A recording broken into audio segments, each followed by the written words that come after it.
بعض خلک وخت او زمانہ ډیره زیاته منحوسه غني، حالانکه الله تعالی چې په انسان باندې کوم نعمتونه را نازل کړي دي، په هغه نعمتو کې یو عظیم نعمت هغه وخت ده. په هغه نعمتو کې یو عظیم نعمت هغه زمانہ ده. ځکه چې د انسان زندگی، د انسان بقا، د انسان کامیابی او د انسان مهنت دغه ټولو تعلق د دغه وخت سره او د زمانه سره ده. د وخت سره او د زمانه سره ډیر زیات تعلق ده. نو اسه الله تعالی په انسان باندې ډیر زیات نعمتونه کړې دي، خو په ټولو نه زیات نعمت ول شي هغه وخت او زمانه ده. او الله تعالی د وخت او د زمانه ډیر زیات فضیلت بیان کړی ده. زای کې الله تعالی قران کریم کې د متعلق خبره بیان کړې ده. الله تعالی قران کریم کې دا بیانوي: اعوذ بالله من الشیطان الرجیم، بسم الله الرحمن الرحیم، والفجر وليال عشر. الله تعالی د فجر د سحر د وخت قسم کړی ده. وليال عشر او د لسو شپو هغه د ذل حجې چې کوم لس شپې دي د متعلق الله تعالی قسم خوړلی ده. او داسې الله تعالی قران کریم کې دا خبره بیانوي: والصبح اذا تنفس. الله تعالی د سحر قسم خوړلی ده چې کله هغه ساه واخلي، یعنی بالکل هغه د سحر وخت چې هغه بعد صبا هغه د شبنم ول وخت الله تعالی د دغه وخت هم قسم خوړلی ده. او داسې الله تعالی په قران کریم کې بل ځای دا خبره بیانوي: والضحى والليل اذا سجى. وای ما دې قسم وي د ورځې پرانا باندې، او داسې الله تعالی قسم خوړلی ده په شپه باندې چې هغه بالکل تیار شي.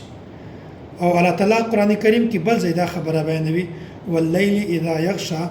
ما دې قسم په شپه باندې چې کله هغه بالکل تیار شي. او داسې والنهار اذا تجلى. او الله تعالی د ورځې قسم خوړلی ده چې هغه بالکل روښانه شي. الله تعالی بل دا خبره بیان کړې ده: وشاهد ومشهود. الله تعالی بل ځای دا خبره بیان کړې ده: والعصر ان الانسان لفي خسر. الله تعالی د زمانه قسم خوړلی ده: ان الانسان لفي خسر الا الذين امنوا وعملوا الصالحات وتواصوا بالحق وتواصوا بالصبر. نو ګورئ، بعض خلک داسې دي چې هغه وخت او زمانہ دا ته د نحوست ولوي. نو ګورئ، وخت هم الله تعالی پیدا کړی دا، زمانہ هم الله تعالی پیدا کړی دا.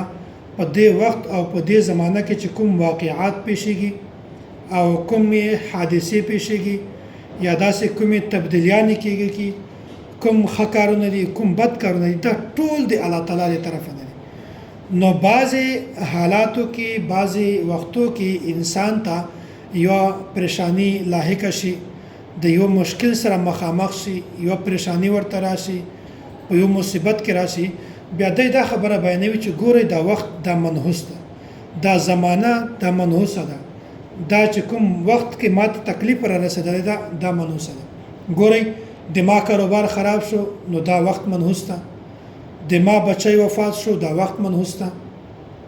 د ما په زندگی کې د ما په عملی زندگی کې تبدیلی راغله خراب شو دا د وخت نحوست ده. دا خلک د هر شي نسبت زمانه ته کوي او د یغ نسبت وخت ته کوي چې دا ما ته کوم نقصان تکلیف را ورسېدو د دغه تکلیف وجه دا وخت او دا زمانه ده، حالانکه دا خبره بالکل بے بنیاد ده. الله تعالی په قران کریم کې څو ځایونو کې د وخت تذکرہ کړی ده، د زمانه تذکرہ کړی ده، خو الله تعالی د وخت تعریف بیان کړی ده، د هغه فضیلت بیان کړی ده، د هغه نعمت انسانانو ته ښکارا کړی ده. خو الله تعالی کله هم د وخت نحوست نه ده بیان کړی. الله تعالی کله هم د زمانه نحوست نه ده بیان کړی. الله دا خبره بیانوي چې دا وخت دا بهترین وخت ده، دا وخت ډیر زیات فضیلت ول وخت ده، دا کله هم د نحوست ول نه ده چې یوري الله تعالی او وخت د فضیلت د نعمت ول او د کار ول بیان کړی ده. بیا مونږ تاسو د کوم باغ مليو چې هغه مونږ وخت هم منحوس غنو، زمانہ هم منحوس غنو او هغه ټیم هم منحوس غنو، حالانکه د دغه خبرې د حقیقت سره د شریعت سره هیڅ تعلق نشته. اصل خبره ده چې ګورئ نه په وخت کې نحوست شته او نه په زمانہ کې نحوست شته.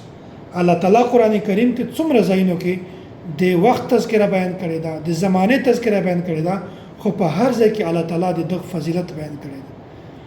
په کوم ځای کې هم الله تعالی د دغه شي نحوست نه بیان کړی. نو موږ تاسو خپل هم د داسې غلطو خبرونو ځان بچ کوو او نور خلکو ته هم د دې ترغیب ورکوو چې اصل کامیابی ناکامی د هر شي حادثات واقعات ټول د الله تعالی دی طرفانه دي، په زمانه کې او په وخت کې کله هم نحوست نشته.